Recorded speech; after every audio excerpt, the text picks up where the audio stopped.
Il y a des choses qui arrivent dans nos tribus, dans nos familles, dans nos vies courantes. Des choses que nous-mêmes nous sommes en train de rencontrer dans la vie. Ça apporte de l'impact, pas seulement physique, mais spirituellement. Il y a des paroles qui peuvent sortir au milieu de tes parents, au milieu de tes amis. Ces paroles-là auront de l'impact dans ta vie spirituellement.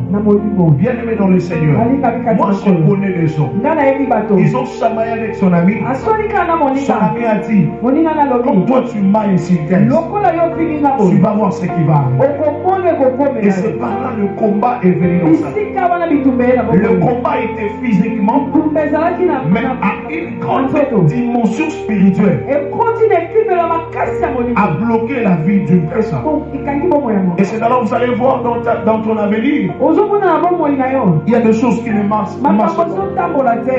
Parce que il y a eu des paroles qui ont été déclarées sur ta vie. Il y a eu des paroles qui ont touché ta destinée, qui ont aveuglé ton étoile. Vous savez, il y a d'autres étoiles qui ont été aveuglées. Alléluia. L'étoile n'arrive pas à donner sa lumière. Parce que la Bible dit, le quatrième jour, Dieu créa des étoiles et les plaça sur le ciel pour éclairer la terre. Alléluia. Mais depuis qu'on t'a mis sur la terre, est-ce que tu donnes cette lumière? La Bible dit nous sommes le sel de la terre. Est-ce que tu donnes ta saveur? Tant que la puissance de la résurrection n'a pas trouvé de place dans ta vie, tu n'as pas compris cela. Tu n'as pas compris qu'il y a déjà une victoire qui nous a été déjà donnée. Parce que depuis à la croix, Christ a dit tout est accompli. Ça veut dire ton mariage a été accompli à la croix. La dimension financière a été accomplie depuis la croix. Ton élévation a été accomplie depuis la croix.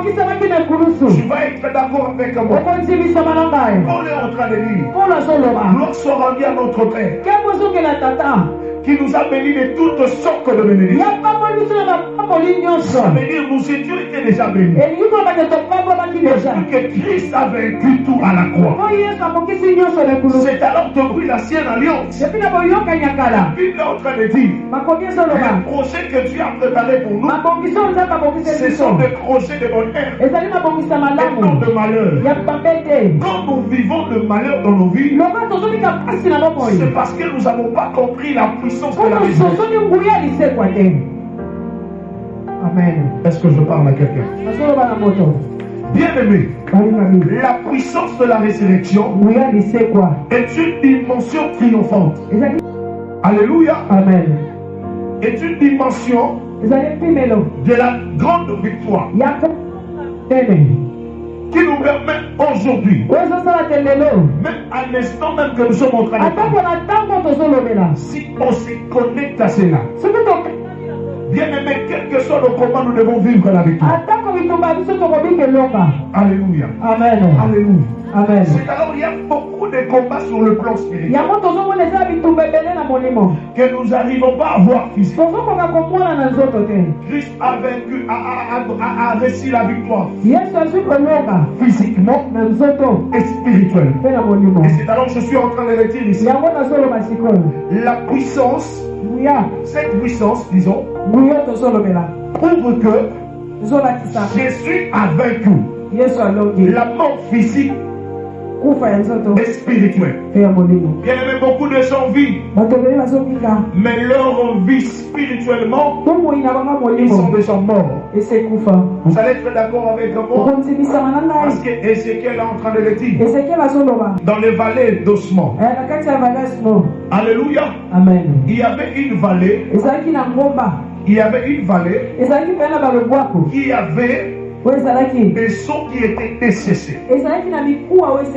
Alléluia. Amen. Mais cette illustration qu'on était en train de parler dans la Bible, c'était comme une vision qu'on faisait montrer à cette prophète. Mais dans la vie physique, c'était des gens qui vivaient. Alléluia. C'était des personnes qui vivaient. Mais leur vie n'avait plus de valeur. Leur vie n'avait pas d'avancement. Parce que sur le plan spirituel, il y avait des paroles qui les a bloqués. Il y avait des choses qui les a rendus secs. Ils n'arrivaient même pas à aller de l'avant. Même la production de la vie, même la production de ce qu'il était en train de produire, il ne devait pas aller de l'avant. Alors ça demandait une voix prophétique qui devait prophétiser sur eux, qui devait souffler sur eux, afin que la résurrection prenne vie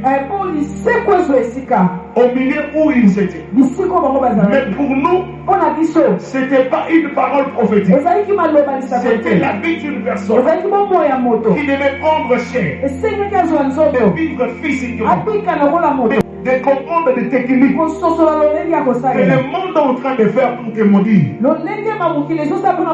Jésus comprenait comment on est en train de maltraiter les uns les autres. Comment on était en train de maudire la vie des autres. Jésus a compris la vie humaine physique.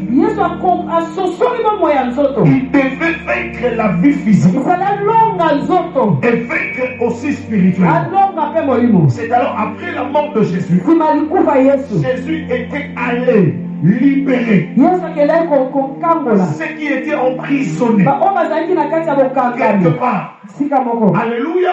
C'est alors la Bible est en train de dire, il a reçu les clés de la mort, du séjour de mort. Bien aimé dans le Seigneur, sur le plan physique, il y avait aussi des choses qui se passaient, parce que le peuple de Dieu n'arrivait pas à vivre la bénédiction qui était dans le sanctuaire. Alléluia. Amen. Parce qu'il y avait une voile qui séparait entre le grand parvis et là où le peuple de Dieu se réunissait. Et le jour où Jésus a vécu cette dimension, la Bible dit cette voile était déchirée. D'ailleurs, quand la Bible dit il n'y a plus de condamnation pour ceux qui sont en Jésus, je n'arrive pas à comprendre qu'est-ce qui est en train de condamner ta vie, qu'est-ce qui est en train de lier ta vie, qu'est-ce qui est en train de bloquer ton avancement. Parce que Jésus a tout vaincu. Jésus a reçu la victoire. Seulement la dimension physique, même à la dimension spirituelle, même à la dimension spirituelle. Aujourd'hui, il y a beaucoup de familles, il y a beaucoup d'enfants qui sont en train de vivre de malédiction. Ce ne sont pas eux qui ont causé cette histoire. Ce sont leurs parents, ce sont les arrière-parents qui ont dérangé leur vie. Aujourd'hui, tu es en train de vivre dans cette lumière. Je suis en train de dire à quelqu'un qui avait un homme qui est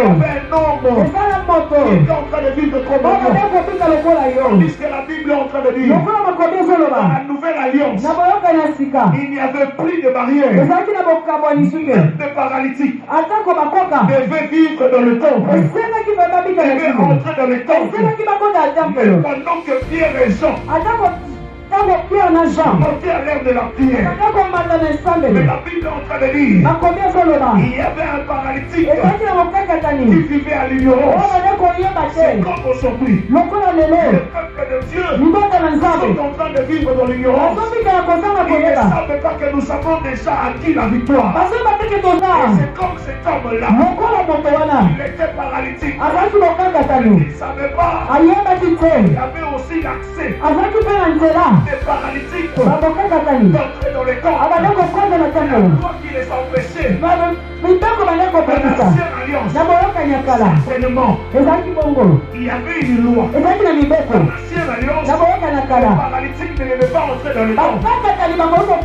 Mais cet homme-là a été déjà apparu. Cet homme-là restait toujours. On l'a porté toujours. Au lieu de le faire entrer au temple, il le mettait aux portes du temple. Pour demander l'aumône.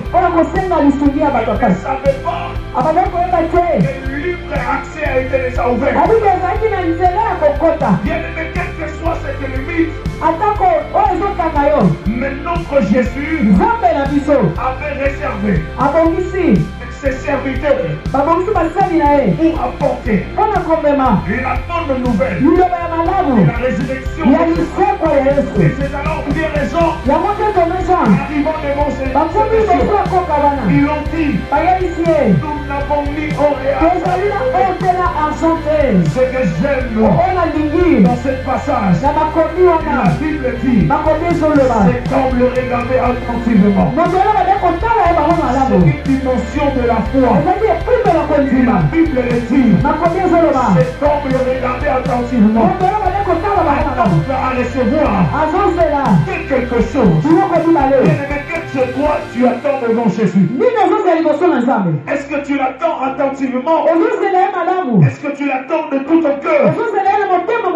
Parce que le jour-là, quand Pierre l'ont dit, c'est que nous avons, nous te le tenons. Reçois-les dans le nom de Jésus. Lève-toi. Ce monsieur est levé. Je veux dire à quelqu'un, la puissance de la résurrection vient libérer nos vies. Quelle que soit la dimension de la malédiction que nous avons reçue, quelle que soit la dimension de l'échec, quelle que soit la dimension de cette profonde maladie. Oh là là, je vais dire à quelqu'un,